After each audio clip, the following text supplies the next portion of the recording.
हुई तेरी दीवानी season 2 episode 384। Email. अब तक आपने पढ़ा कि एंथन अपने शादी का इनविटेशन महिका को देता है, जो अपनी शादी इंडिया से कर रहा था। इस पर महिका पूछती है कि तुम अपनी शादी इंडिया से क्यों कर रहे हो, तुम्हारी गर्लफ्रेंड तो यहीं की है। तो वो बताता है कि उसके डैड इंडियन थे, इसलिए। फिर वो महिका से उसकी परेशानी को पूछता है, तो महिका पहले तो उसके बातों को इग्नोर करती है, फिर वो उसे अदर बातों में उलझा देती है। अब आगे। महिका ने एंथन की बात सुनकर शांति से कहा, क्या अंकल ने तुमसे भी इस बारे में बात की थी? एंथन ने हंसते हुए कहा, वो तुम्हारे अंकल हैं, उन्हें तुम्हारी फिक्र है, इसलिए वो बहुत लोगों से ये बात कह चुके हैं कि वे लोग तुम्हारे लिए एक अच्छा पार्टनर ढूंढें।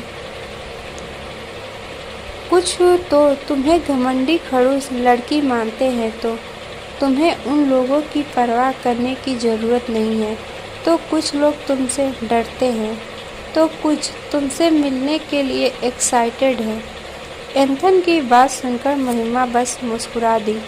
महिमा ने वॉच में टाइम देखते हुए कहा, डिनर करोगे? महिका की ये बात सुनकर एंथन अपने दिल की जगह पर हाथ रखते हुए नाटक करते हुए बोला, हाय, तुम्हारे मुंह से ऐसा तभी सुनने को मिलता है जब सामने वाले का टाइम अच्छा चल रहा होता है। एंथन की बात सुनकर महिका हंसने लगी।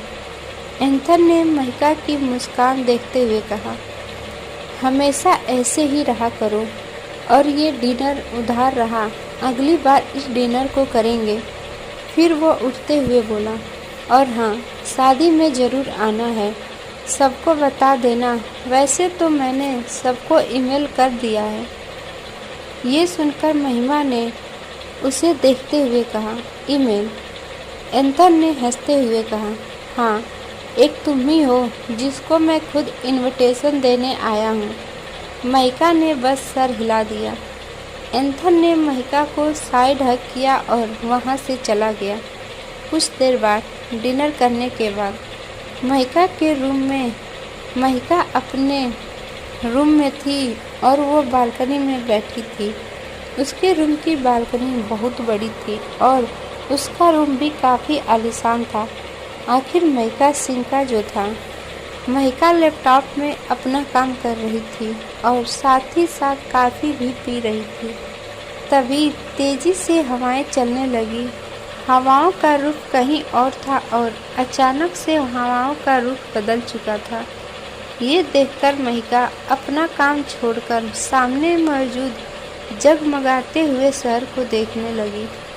वो फिर शांति से आसमान में देखने लगी। वहीं इंडिया में उसी शिव मंदिर में कल्याणी जी और मालिनी जी अपनी कल्याणी जी की छोटी बहू स्वाति अमर सिंघानिया थी, जो हंसराज सिंघानिया के छोटे बेटे अमर की पत्नी थी। स्वाति सिंघानिया परिवार की छोटी बहू। ये वैसे तो काफ़ी सरल और अनुभवी महिला हैं, लेकिन इनकी सोच थोड़ी पुरानी है। ये पुराने ख्यालों वाली महिला हैं। ये अपने परिवार से बेहद प्यार करती हैं और उनका ध्यान रखती हैं। और वो तीनों महापंडित जी से बात कर रही थी। कल्याणी जी ने पंडित जी से कहा, आप कुछ बता क्यों नहीं रहे हैं पंडित जी? हमारा बड़ा पोता बहुत अकेला हो गया है। बहुत समय पहले छोटे पंडित जी ने कहा था कि आयान की ज़िंदगी में किसी और लड़की का योग है। हम आयान से इस बारे में बात करने की कोशिश करते हैं, लेकिन अब तो जैसे हमसे बिल्कुल अलग ही हो चुका है। मैं अपने पोते को ऐसे नहीं देख सकती। कुछ तो बताइए, या फिर कुछ ऐसे उपाय बताइए जिससे हमारे पोते की ज़िंदगी बेहतर हो जाए।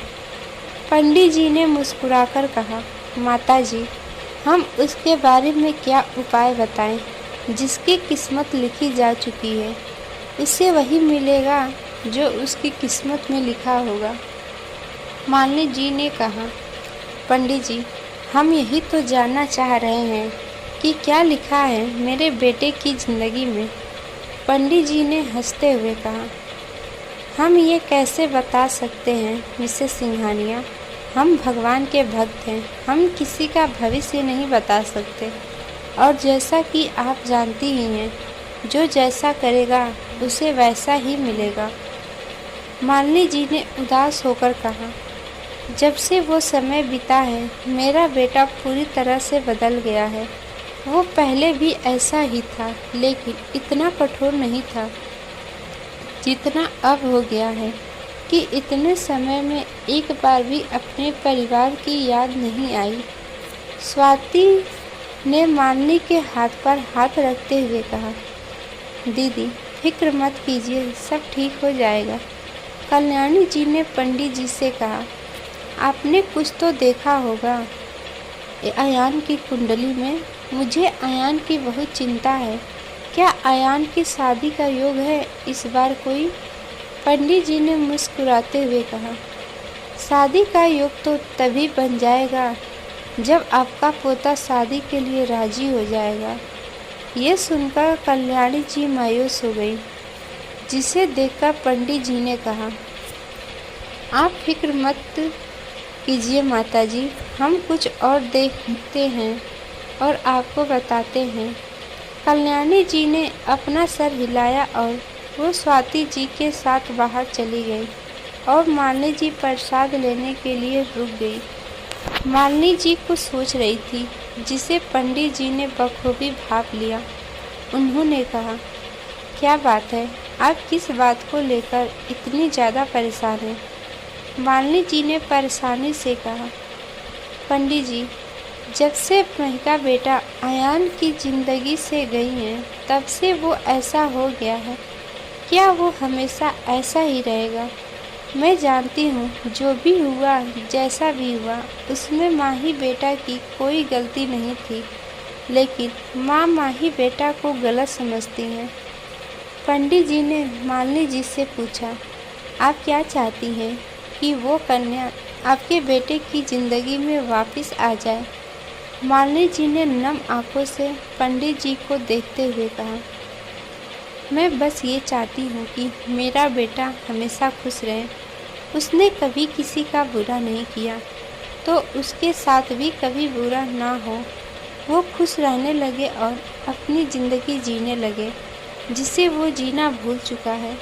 मेरे बेटे अयान को उसकी खुशियाँ मिल जाए, मैं बस यही चाहती हूँ। वो दोबारा प्यार करना सीख जाए, दोबारा प्यार पर भरोसा करना सीख जाए, चाहे वो कैसे भी हो, चाहे कोई और ही उसकी ज़िंदगी में आकर उसकी खुशियाँ लौटाए, बस वो मेरे अयान को पहले जैसा कर दे। इतना कहते कहते उनकी आंखों से आंसू निकलने लगे।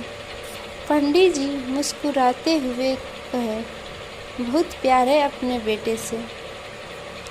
हर एक माँ को अपनी संतान से प्यार होता है, इतना कि उन्हें सिर्फ अपनी संतान की खुशियाँ दिखाई देती है और इसमें कुछ गलत भी नहीं है। फिर उन्होंने एक गहरी सांस ली।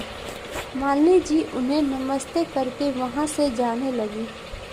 तभी उन्हें पंडित जी की आवाज़ सुनाई दी, जिन्होंने कहा, जिसने इस कहानी को शुरू किया था वही इस कहानी को ख़त्म करेगी। मालिनी जी उन्हें अचंभे में देखने लगी और पंडित जी मुस्कुराकर शिव भगवान की सेवा करने लगे। रात का समय कश्मीर में, वहीं एक छोटे से गांव में, जहां आज के ज़माने के लोग बिल्कुल नहीं रह सकते थे, उसी गांव के एक सुनसान इलाके में कुछ लोग आपस में लड़ रहे थे और वहां फायरिंग हो रही थी।